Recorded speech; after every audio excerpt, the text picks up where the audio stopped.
Assalamualaikum warahmatullahi wabarakatuh. Alhamdulillahirabbil alamin. Assalatu wassalamu ala asrofil anbiya'i wal mursalin wa ala alihi wa sahbihi rasulillahi ajmain.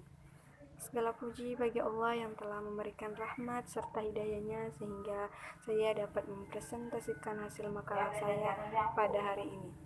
Selawat berangkaikan salam tak lupa pula kita hadiahkan pada junjungan kita Nabi besar Muhammad Sallallahu Alaihi Wasallam. Allahumma shalli wa sallim wa barik yang telah membawa kita dari zaman jahiliyah hingga zaman seperti sekarang ini. Baiklah, langsung saja untuk mempersingkat waktu, saya Retno Budi Harti ingin mempresentasikan hasil makalah saya yang berjudul Pendidikan Akhlak dalam Perspektif Aksiologi Filsafat Pendidikan. Baiklah, langsung saja saya akan mempresentasikan makalah saya pada hari ini. Yang pertama yaitu makna pendidikan dan akhlak. Pendidikan akhlak adalah usaha-usaha yang dilakukan oleh seseorang untuk menanamkan nilai-nilai ataupun norma-norma tentang budi pekerti sehingga manusia dapat memahami dan mengerti serta mengamalkan norma-norma tersebut di dalam kehidupan sehari-harinya. Pendidikan akhlak yaitu adalah bimbingan dari pendidik yang terhadap peserta didik secara universal, yaitu menyeluruh. Demi terciptanya insan yang bermanfaat. Dengan adanya pendidikan, manusia dapat berguna bagi kemaslahatan umat. Yang kedua yaitu akhlak. Kata akhlak itu berasal dari bahasa Arab, bentuk jamak dari kata khulukun yang berarti budi pekerti, perangai atau tingkah laku ataupun tabiat. Kata tersebut mengandung segi-segi persesuaian dengan perkataan kata khalakun yang berarti kejadian yang erat hubungannya dengan khalik, yaitu pencipta. Adapun ayat yang menjelaskan tentang pendidikan akhlak yaitu adalah Quran surah Al-Ahzab ayat 21 yang artinya, sesungguhnya telah ada pada diri Rasulullah itu suri tauladan yang baik bagimu, yaitu bagi orang-orang yang mengharapkan rahmat Allah dan kedatangan hari kiamat, dan dia banyak menyeru nama Allah.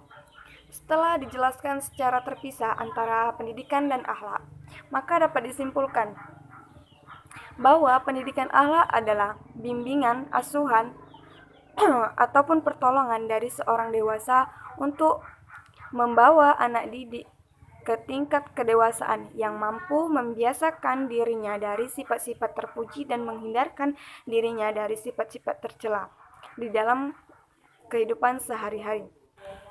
Dasar-dasar akhlak itu harus ditanamkan sejak dini, sehingga jika seorang anak didik itu sudah menjadi mukallaf, maka mereka akan tumbuh dan berkembang mengarungi kehidupan dunia ini, yaitu akan berlandaskan kepada iman kepada Allah Subhanahu wa taala, perbuatan baik yang keluar dari kekuatan jiwa yaitu tanpa paksaan disebut dengan akhlakul mamudah. Begitu sebaliknya, jika perbuatan dilandaskan tanpa paksaan, begitupun sebaliknya, jika perbuatan dilandaskan kebencian serta perkataan dan perbuatan-perbuatan yang tercela, yaitu mengalir tanpa sengaja ataupun tanpa dipaksa, itu disebut dengan akhlakul mazmumah. Al-Quran adalah sebagai penyeru terciptanya pendidikan akhlak. Selanjutnya, pendidikan akhlak itu di dalam Al-Quran meliputi yang pertama, akhlak kepada Allah dan Rasul, akhlak terhadap manusia, keluarga, baik itu keluarga maupun masyarakat dan alam sekitar.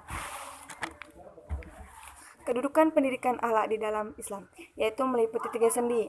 Yang pertama adalah masalah akidah yang meliputi ke-6 rukun iman. Yang kedua itu adalah masalah syariah yang dapat kita lihat di dalam rukun Islam yang kelima.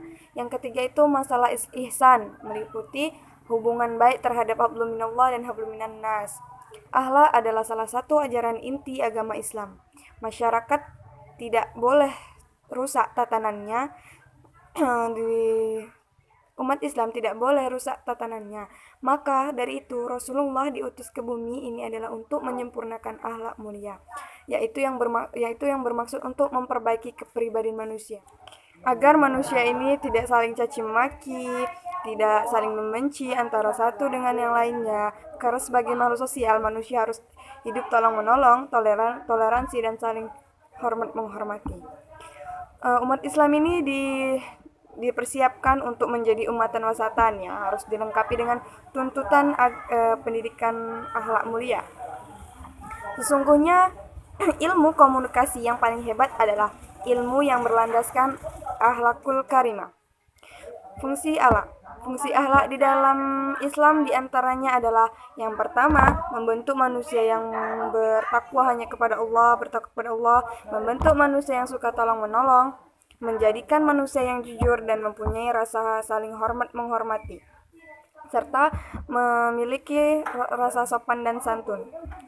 Tujuan pendidikan akhlak adalah mencapai kebahagiaan hidup umat Islam, baik itu di dunia maupun di akhirat.